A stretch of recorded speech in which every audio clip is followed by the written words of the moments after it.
하나님은 영이시니 예배하는 자가 영과 진리로 예배할지니라. 아멘.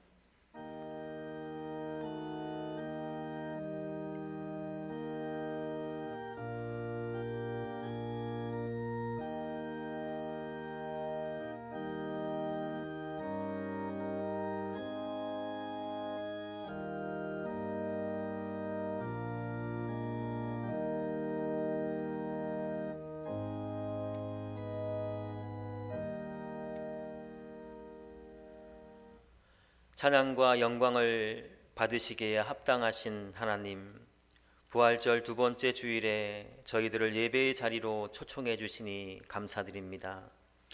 절망으로 가득한 제자들에게 부활하신 몸을 보여주신 것과 같이 이 시간 저희에게도 부활의 주님이 찾아오시어 영광의 몸을 보여주심으로 우리 모두가 소망 가운데서 일어나는 예배 시간이 되게 하여 주시옵소서. 이 시간이 부활하신 주님과 함께하는 복된 시간이 될 줄 믿사오며 예수님의 이름으로 기원하옵나이다. 아멘. 자리에서 일어나셔서 621장 찬양 드리겠습니다.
성시교독은 74번 마태복음 5장입니다.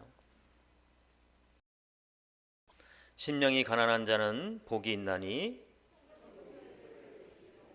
애통하는 자는 복이 있나니 온유한 자는 복이 있나니 의에 줄이고 목마른 자는 복이 있나니 긍휼히 여기는 자는 복이 있나니 마음이 청결한 자는 복이 있나니 화평하게 하는 자는 복이 있나니 의를 위하여 박해를 받는 자는 복이 있나니 나로 말미암아 너희를 욕하고 박해하고 거짓으로 너희를 거슬러 모든 악한 말을 할 때에는 너희에게 복이 있나니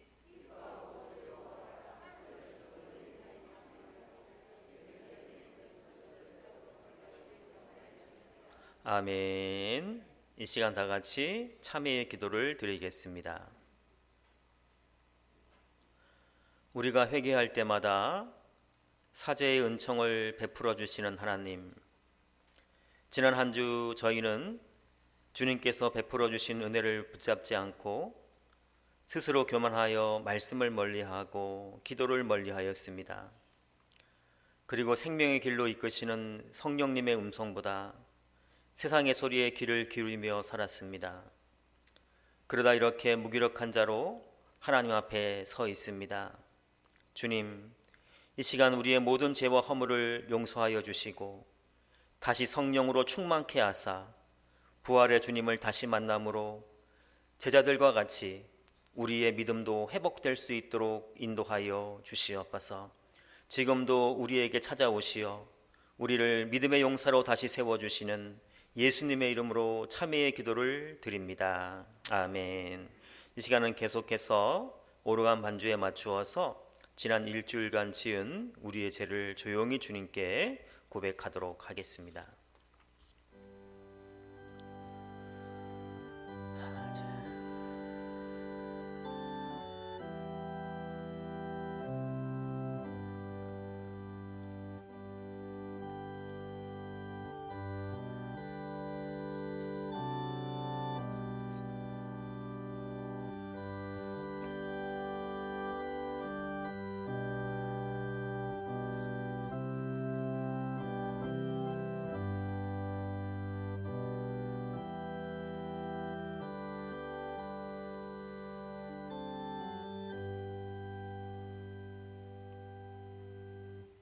죄를 고백하는 자들에게 주시는 하나님의 용서의 말씀이 여기 있습니다.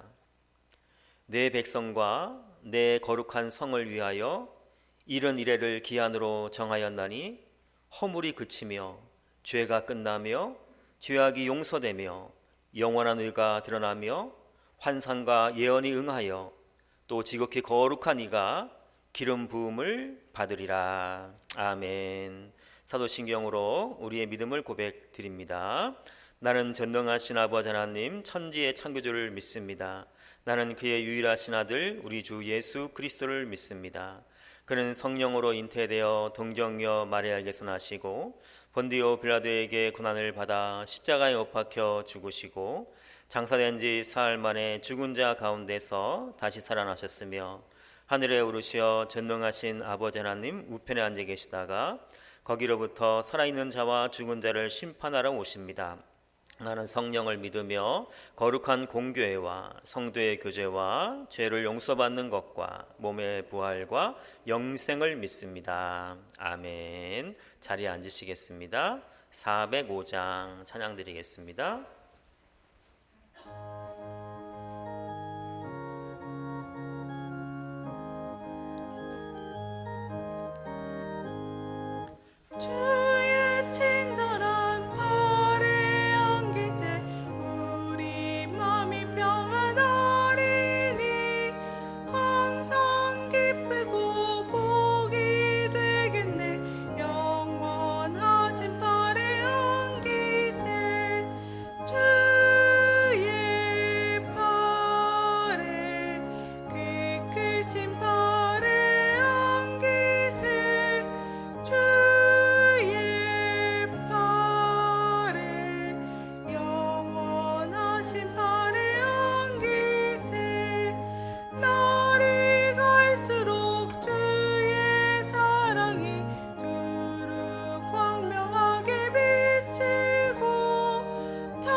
김문근 장로님 기도드리시겠습니다.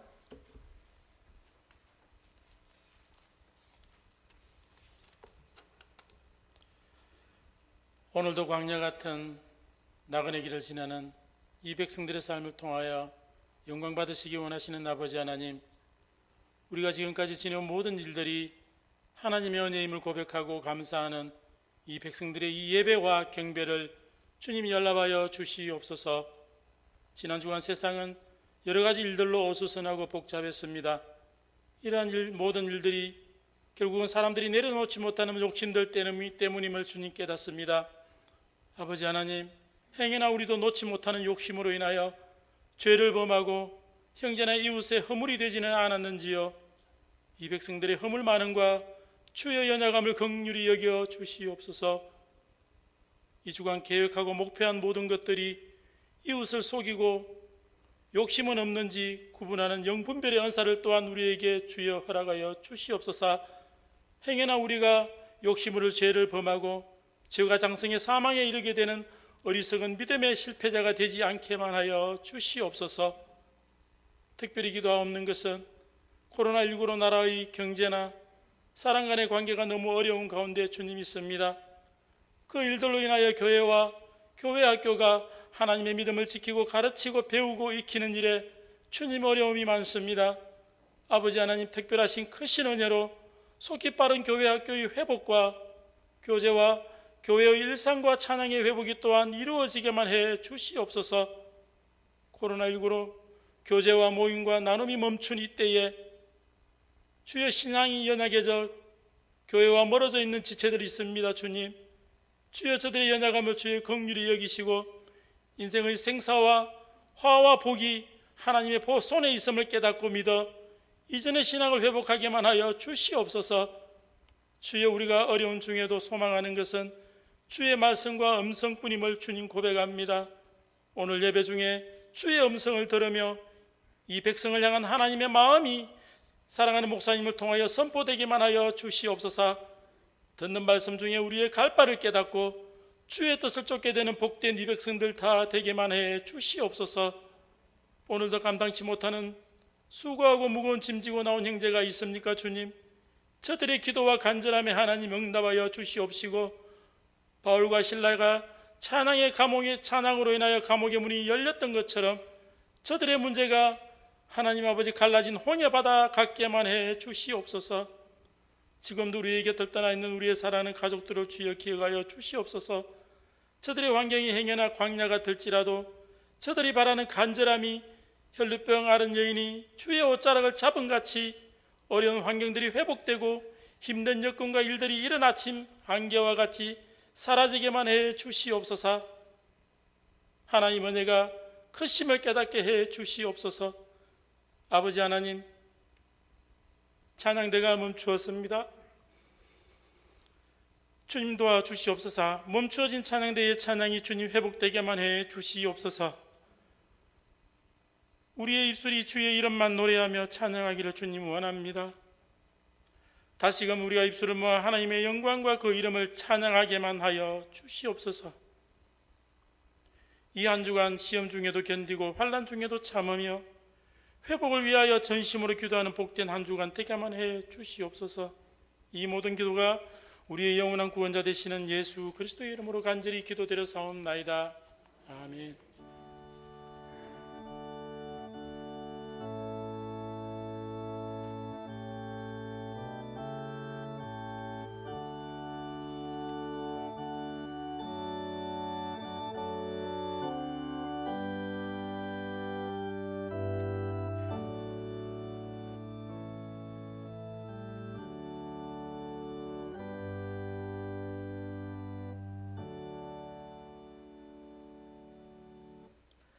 이 시간 저에게 주시는 하나님 말씀은 구약성경 출애굽기 1장 15절에서 20절까지 말씀입니다.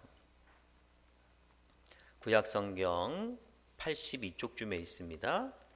출애굽기 1장 15절에서 20절까지 말씀을 제가 봉독하도록 하겠습니다. 애굽 왕이 히구리 산파 십브라와 하는 사람과 부하라 하는 사람에게 말하여 이르되 너희는 히브리 여인을 위하여 해산을 도울 때에 그 자리를 살펴서 아들이거든 그를 죽이고 딸이거든 살려두라. 그러나 산파들이 하나님을 두려워하여 애굽 왕의 명령을 어기고 남자 아기들을 살린지라. 애굽 왕이 산파를 불러 그들에게 이르되 너희가 어찌하여 이같이 남자 아기들을 살렸느냐. 산파가 바로에게 대답하되 히브리 여인은 애굽 여인과 같지 아니하고 건장하여 산파가 그들에게 이르기 전에 해산하였더이다 하매 하나님이 그 산파들에게 은혜를 베푸시니 그 백성은 번성하고 매우 강해지니라. 아멘. 이 시간은 우리 지난주에 안수받은 우리 박경환 목사님, 장미자 목사님이 특송을 찬양을 해야 되는데 일부 예배 때는 교육부서에서 활동을 하고 계시기 때문에 이렇게 바로 제가 설교로 들어가도록 하겠습니다. 찬양을 듣고 싶은 분들은 2부에 또 오시면 들을 수 있으실 것입니다. 예전에 어느 목사님 모임에서 한 목사님이 이렇게 말씀하셨어요. 내가 왕년에 한가닥 했지요. 그러니까 그 얘기를 들은 다른 목사님이 뭐라고 이야기하냐면 나도 왕년에 껌 좀 씹었지요 이렇게 얘기를 했다고 합니다. 그 얘기를 듣고 있던 어떤 목사님이 뭐라고 얘기하냐면은 아니 출애굽한 지가 언젠데 아직도 애굽 얘기를 하고 계십니까? 이렇게 얘기를 했다고 합니다. 가나안 땅에 들어온 그리스도인들은 애굽 얘기를 해서는 안 된다는 것입니다. 근데 저는 오늘부터 애굽 얘기를 좀 하려고 합니다. 바로 출애굽기 이야기입니다. 출애굽기는 히브리 성경으로 보면 그리고라는 접속사로 시작이 되고 있습니다. 우리는 창세기와 출애굽기를 구분해서 읽고 있지만 원래 모세가 썼다고 해서 지금도 모세오경이라고 하는 창세기, 출애굽기, 레위기, 민수기, 신명기는 한 권의 책이었습니다. 그래서 분리된 내용이 아니라 창세기와 출애굽기는 이어지는 내용이죠. 그래서 출애굽기는 창세기 내용에 이어서 그리고라는 말씀을 하면서 시작이 되고 있는 것입니다. 창세기는 요셉이 110세의 죽음에 그들이 그의 몸에 향재료를 넣고 애굽에서 입간하였더라라는 말씀으로 끝이 납니다. 노예로 팔려온 요셉이 애굽에서 총리가 되어서 7년 흉년에서 애굽을 구원한 애굽의 생명의 은인이 됩니다. 그래서 이집트 사람들은 극진히 대접하게 됩니다. 또 그 덕분에 요셉의 아버지 야곱과 또 그의 형제들은 애굽으로 내려와서 요셉의 보호 속에서 번성할 수 있게 됩니다. 그런데 요셉이 죽고 400여 년이 지나자 이제 애굽 사람들의 기억에서 요셉은 점차 지워지게 됩니다. 그래서 출애굽기 1장 8절에 보면 요셉을 알지 못하는 새 왕이 일어나 애굽을 다스리더니 라는 말씀이 나오는 것을 보게 됩니다. 새로운 대통령이 이렇게 당선되고 이렇게 취임하면은 그전 대통령이 하던 일들을 이렇게 중단하고 새로운 정책을 이렇게 펼치는 것을 보게 됩니다. 하물며 그 옛날 시대에 새로운 왕조가 들어서게 되면은 모든 것들을 새롭게 바꾸어 버립니다. 이성계가 고려를 멸망시키고 조선을 세우자 수도도 한양으로 옮기고 모든 것을 새롭게 하죠. 이때 고려의 충신이었던 정몽주가 새로운 왕조에 충성하지 않자 이성계의 아들이었던 이방원이 그 하여가를 지어서 이렇게 얘기하죠. 이런들 어떠하리 저런들 어떠하리 만수산 드렁치기 얽혀진들 어떠하리 우리도 이같이 얽혀서 100년까지 누리리라 이렇게 얘기를 합니다. 그러자 정몽주는 이 몸이 죽고 100번 고쳐주고 백골이 진토되어 넛이라도 있고 없고 임행한 일편단심이야 가실 줄이 있으랴 하면서 단신가로 화답을 하죠. 이 단신감을 들은 이방원은 새로운 왕조에 협력하지 않겠다고 결심하는 정몽주를 선주교에서 죽여버립니다. 이집트에서도 요셉을 알지 못하는 새 왕조가 일어나 권력을 잡게 됩니다. 이제 이전에 있던 권력은 지워버리고 새로운 정책을 펼쳐나갑니다. 그 중에 하나가 이스라엘 민족을 우호적으로 해왔던 그 정책을 철회하게 되죠. 왜냐하면 새로운 왕조는 요셉을 알지 못하는 왕조였기 때문에 그렇습니다. 그래서 이방원이 정몽주를 제거하듯이 새로운 왕조는 이제 이스라엘 백성을 제거하려고 계획을 세우게 됩니다.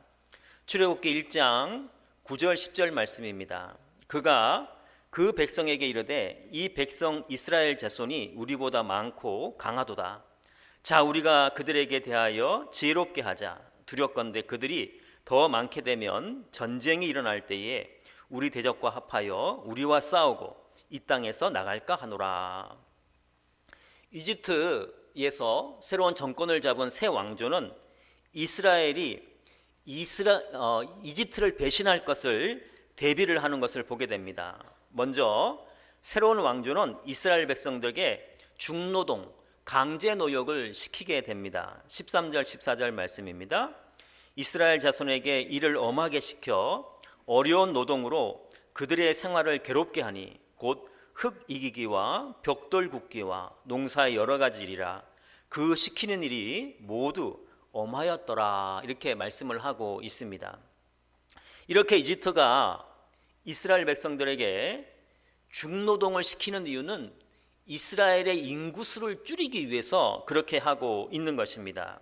그런데 신기한 일이 벌어지죠. 12절 말씀에 보면 학대를 받을수록 더욱 번성하여 퍼져가나니 이렇게 말씀을 하고 있어요.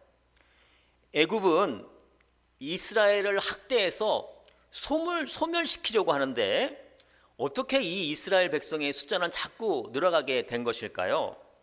1장 7절에 보면 이스라엘 자손은 생육하고 불어나 번성하고 매우 강하여 온 땅에 가득하게 되었더라 이렇게 말씀하고 있는데요. 여기서 매우 강하여라는 뜻은 굳고 단단하다라는 것을 의미하는 것입니다. 하나님은 이스라엘 백성들을 미리 굳고 단단하게 만들어 놓으신 것입니다. 탈무드에 보면 인생은 삶은 달걀 같다 이렇게 라는 이야기가 나옵니다. 이스라엘 백성들은 고통이 오거나 또 고통을 기념하는 날이 오면 삶은 달걀을 먹는다고 합니다. 또 결혼식 음식에서도 삶은 달걀이 종종 등장한다고 합니다. 그 이유는 계란은 삶으면 단단해지는 음식이기 때문이라고 합니다. 여러분 보통 음식은 삶으면 물렁물렁해지죠. 단단한 무도 한번 삶아 보십시오. 물렁물렁하게 되고 생선도 삶으면 흐물흐물하게 됩니다. 그런데 달걀은 삶으면 액체 상태에서 고체로 바뀌어가지고 단단해지는 것을 보게 됩니다. 하나님은 이와 같이 이스라엘 백성을 고난을 통해서 달걀같이 더 굳고 단단하게 만들어 놓으신 것입니다. 마찬가지로 우리 삶에 고난이 오면 하나님은 그 고난을 통해서 우리를 더 단단하게 만들어 주십니다. 그리하여서 출애굽기 1장 7절 말씀 이스라엘 자손은 생육하고 불어나 번성하고 매우 강하여 온 땅에 가득하게 되었더라라는 이 말씀은 이스라엘뿐만 아니라 우리에게도 적용되는 축복의 말씀이라는 것을 우리는 믿어야 합니다. 아무도 아멘을 안 하시네. 믿으시기 바랍니다. 여러분, 이 출애굽기라는 책 제목은 처음부터 출애굽기였을까요?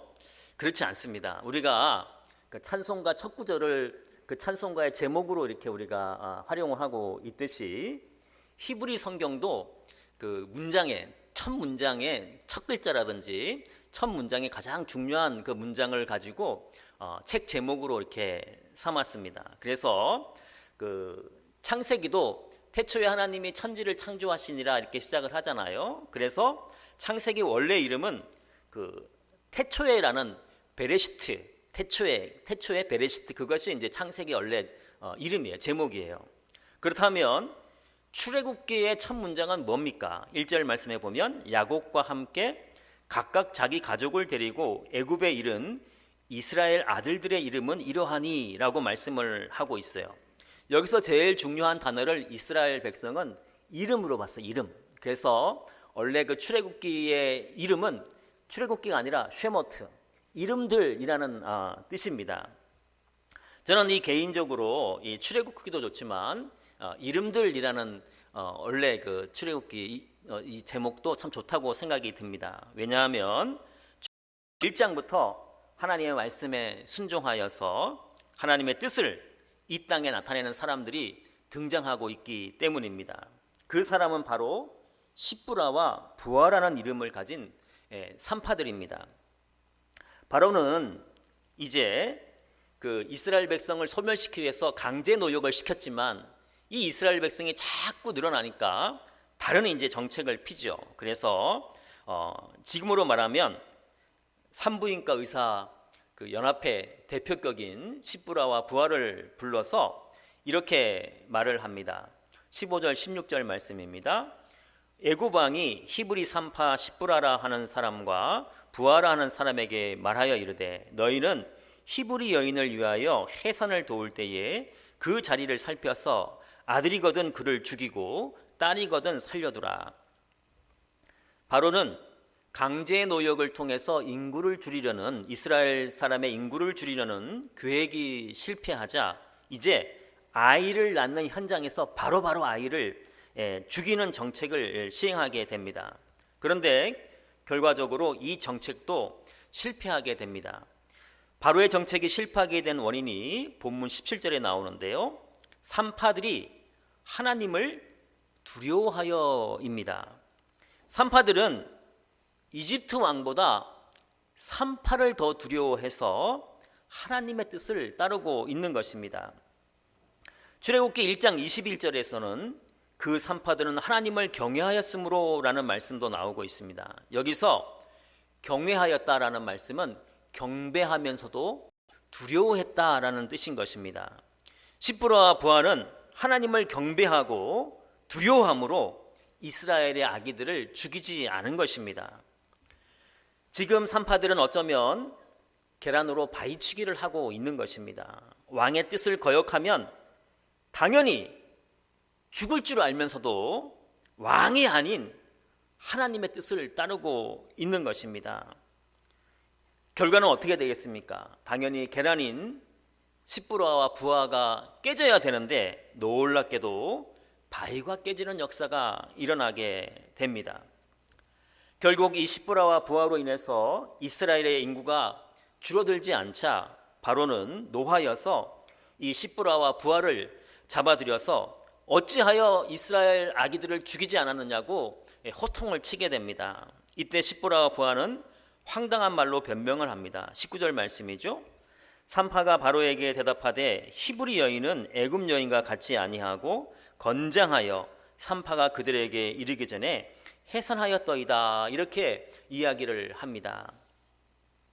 보통 때 같으면 왕은 이 얘기를 듣고 무슨 황당한 말이냐고 하면서 당장 목을 쳐라, 이렇게 명령을 내렸을 것입니다. 그런데 그들은 안전하게 보호가 됩니다. 그들이 안전했던 이유를 본문 20절은 이렇게 설명합니다. 하나님이 그 산파들에게 은혜를 베푸시니 라는 말씀입니다. 산파들이 하나님을 경외하고 하나님을 두려워하여 하나님의 뜻을 따르자 하나님이 산파들에게 은혜를 베풀어 주신 것입니다. 결국 하나님의 은혜로 산파들의 계란으로 바위치기는 성공하게 됩니다. 상황이 이렇게 되자 바로는 이제 더 무서운 정책을 펼치게 됩니다. 출애굽기 1장 22절 말씀입니다. 바로가 그의 모든 백성에게 명령하여 이르되 아들이 태어나거든 너희는 그를 나일강에 던지고 딸이거든 살려두라. 그동안 바로는 이제 은밀하게 또 간접적인 방법으로 이스라엘 인구를 줄이려는 정책을 폈다면 이제는 공개적으로 또 직접적으로 이스라엘 인구를 줄이는 정책을 시행하게 됩니다. 이제는 산파를 통해서가 아니라 이집트 군대와 이집트 백성들이 나서서 직접 아이들을 죽이라고 바로가 명령을 하고 있는 것입니다. 그런데 또 이때도 계란으로 바위를 치는 용감한 여인이 등장을 합니다. 바로 모세의 어머니 요게벳입니다. 이 요게벳은 왕의 명령에 대항하여서 자신이 낳은 아들을 나일강에 버리지 않고 숨겨서 키우기로 결정을 합니다. 요게벳이 목숨을 걸고 모세를 숨겨 키운 이유가 출애굽기 2장 2절에 나오는데요. 그 여자가 임신하여 아들을 낳으니 그가 잘생긴 것을 보고 석 달 동안 그를 숨겼으나, 이렇게 말씀하고 있습니다. 성경은 모세가 잘생겨서 요게벳이 모세를 숨겨 키웠다, 이렇게 말씀하고 있습니다. 그렇다면 정말로 모세가 객관적으로 잘생겼을까요? 사실 여러분, 엄마 눈에는 자기 자식이 다 예뻐 보이고 잘생겨 보입니다. 제가 고등학교 때 영어 시험 문제 지문에 나왔던 우스갯소리인데요. 한 여자가 아기를 안고 버스에 타게 되었어요. 이렇게 앞으로 타니까 그 아기를 그 운전사가 보더니 아기 되게 못생겼네 그러는 거예요. 그래서 화가 났지만 꾹 참고, 또 자리가 또 운전석 바로 뒤에밖에 없어서 이렇게 뒤에 앉아 있었는데, 이 운전사가 운전하다가 신호등에 걸리니까 또 뒤를 돌아보면서 애기 정말 못생겼네 이렇게 얘기하는 거예요. 그러니까 이 엄마는 너무 화가 나서 그 버스 회사를 찾아가서 이 그 기사를 불친절한 기사로 이제 신고를 하기로 했어요. 그래서 그 사무실에서 민원을 접수하는데 한 손으로는 아기를 안고 한 손으로는 이렇게 접수를 하고 있으니까 그 모습이 너무 불편해 보이는 거예요. 그랬더니 담당 직원이 그 엄마에게 뭐라고 얘기하냐면은, 아주머니 안고 있는 원숭이는 저한테 주시고 신고 접수를 하시죠 이렇게 얘기한 거예요. 여러분, 다른 사람은 원숭이를 보는 그 아이도 엄마 눈에는 너무 예쁘게 보이는 것입니다. 저는 요게벳이 모세가 잘생겼다고 느낀 것은 단순히 엄마가 자식을 이렇게 예쁘게 보는 그 감정을 뛰어넘는 감정이라고 생각이 들었습니다. 하나님이 요게벳의 마음에 모세를 키우라는 용기를 주셨기 때문에 모세가 잘생겨 보인 것은 아닐까요? 이렇게 하나님이 함께 하시자 요게벳도 왕의 명령에 대응하여서 계란으로 바위치기를 시작하고 있는 것입니다. 또 이 계란으로 바위치기도 성공하여서 요게벳은 모세를 3개월 동안 숨겨서 들키지 않고 잘 키울 수가 있었습니다. 그러나 안타깝게도 모세를 감추고 키운 지 3개월이 지나자 더 이상 이제 모세를 감추었고 키우기 힘든 상황이 되었어요. 또 바로 이때 또 다른 여자가 계란으로 바위치기를 시작하고 있습니다. 바로 모세의 누나인 미리암입니다. 미리암은 동생 모세가 담긴 바구니가 갈대밭 사이 물 위에 떠 있을 동안에 그곳을 떠나지 않고 끝까지 그 바구니를 주시하고 있습니다. 그때 또 마침 애굽의 공주가 그곳에 목욕하러 나왔다가 바구니를 발견하게 되었고, 그 바구니를 건져 올려서 모세를 보고 불쌍한 눈으로 바라보기 시작합니다. 바로 이때 어린 미리암은 계란으로 바위치기를 시작하는 것입니다. 당돌하게도 대제국 공주 앞으로 뛰어갑니다. 그리고는 공주에게 이렇게 말을 합니다. 공주님, 이 아이를 키우려면 젖을 먹여야 될 텐데 젖 잘 나오는 아주머니를 제가 소개해 드릴까요? 이렇게 이야기를 한 것입니다. 저는 예전에는 공주가 바구니에서 모세를 발견하는 즉시 아들로 키우기로 작정했다고 생각을 했는데, 설교를 준비하면서 찬찬히 말씀을 묵상하니까 제 생각이 조금 잘못되었다는 것을 알게 되었어요. 출애굽기 어디에도 공주가 모세를 발견하고 아들로 키우려고 마음먹었다는 말씀은 나오지 않습니다. 그냥 공주는 모세를 발견하고 불쌍히 여겼다라는 말씀만 나오는 것입니다. 그런데 이때 미리암이 공주에게 뛰어가서 2장 7절에서 이렇게 말하고 있는 것입니다. 그의 누이가 바로의 딸에게 이르되 내가 가서 당신을 위하여 히브리 여인 중에서 유모를 불러다가 이 아기에게 젖을 먹이게 하리이까, 이렇게 이야기를 합니다. 저는 개인적으로 애굽의 공주가 미리암의 제안을 받고 나서야 모세를 키울 생각을 했다고 생각이 들었습니다. 그냥 버려진 아이를 보고 불쌍하게 여기고만 있는데 한 여자아이가 뛰어와서 공주님, 제가 젖 먹일 유모를 소개해 드릴까요? 이렇게 하자 공주는 생각할 틈도 없이 그렇게 하려구나 라고 미리암에게 얘기를 한 것입니다. 저는 공주의 말을 듣고 집으로 뛰어가던 그 미리암의 가슴은 터질 것 같았을 거라고 생각이 듭니다. 분명 미리암은 눈물을 흘리면서 쉬지 않고 뛰고 또 뛰어서 집으로 뛰어 들어갔을 거예요. 그리고 집에 도착하자 세상이 떠나갈 듯이 엄마를 부르면서 엄마, 우리가 모세를 다시 키울 수 있게 되었어요 라고 분명히 크게 외쳤을 거예요. 딸에게 자초지정을 들은 요게벳도 온 가족과 더불어 울고 또 울었을 것입니다. 강물에 버릴 수밖에 없었던 아들을 이제는 오히려 공주에게 돈을 받아가면서 안전하게 키울 수 있는 동화 같은 일이 벌어진 것입니다. 이것은 모세의 누나였던 미리암이 계란으로 치기를 했기 때문에 가능하게 된 일이라고 다시 한번 생각을 하게 되었습니다. 출애굽기의 원래 제목이 이름들이다라고 말씀을 드렸는데요, 오늘 본문에 나오는 산파, 십브라와 부하, 그리고 출애굽기 2장에 나오는 요게벳, 또 모세의 누이는 위대한 사람들이 아닙니다.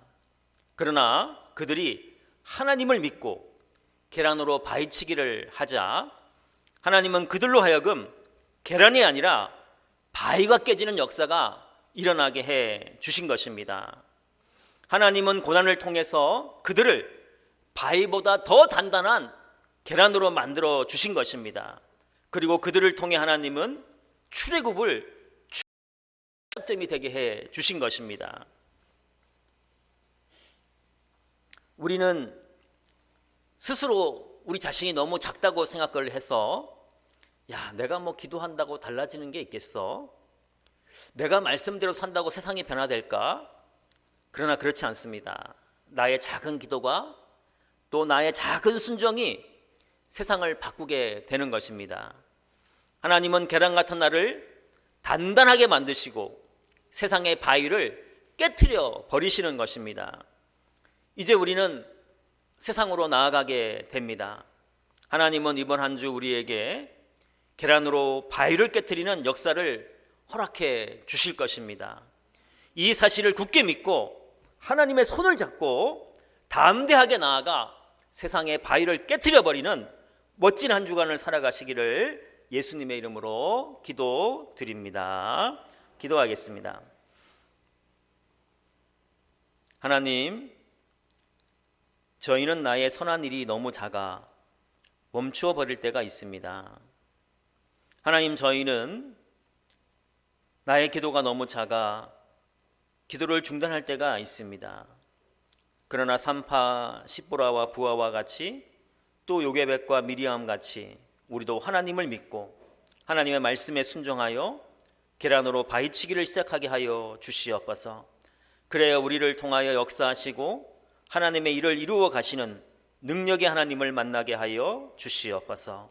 예수님의 이름으로 기도하옵나이다. 아멘. 찬송가 357장 찬양하시면서 준비한 예물을 하나님께 올려드리겠습니다.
하나님은 우리 삶이 춥고 힘든 겨울을 지날 때에 따뜻한 성령의 바람이 불게 하시어 우리 삶에 아름다운 꽃이 피어나게 해 주셨습니다.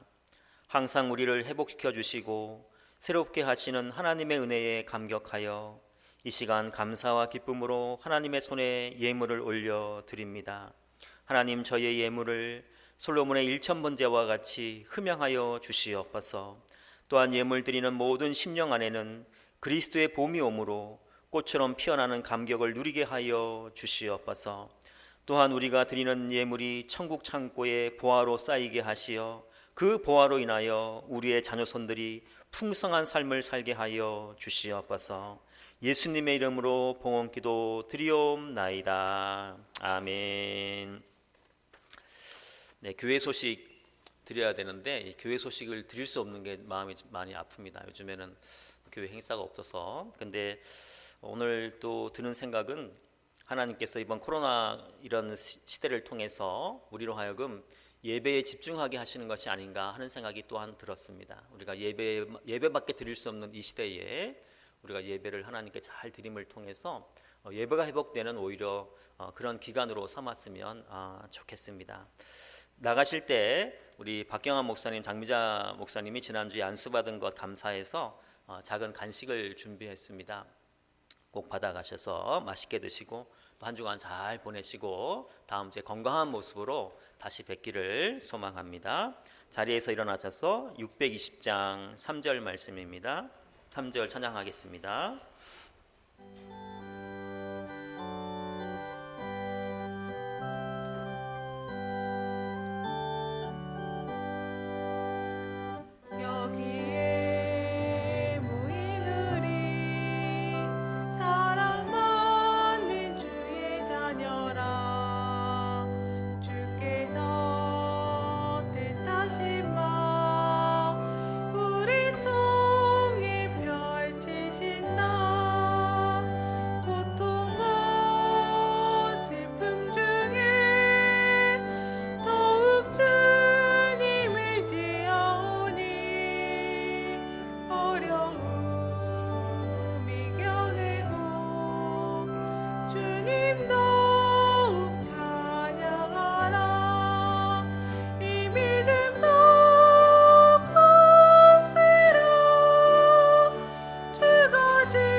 이제는 불가능을 뛰어넘게 하시는 예수님의 은혜와 우리 삶의 놀라운 계획을 행하시고 또 이루어 주시는 하나님의 사랑하심과 지금도 우리와 함께 하시며 삼위일체 하나님의 역사하심을 체험케 하시는 성령님의 교통하심이 주님의 몸된 건천제일교회에서 예배드리는 하나님의 백성들 위해 또 각자의 처소에서 영상을 통해 예배드리고 있는 주님의 백성들 위해 이제와 영원토록 함께 하시길 간절히 축원하옵나이다. 아멘.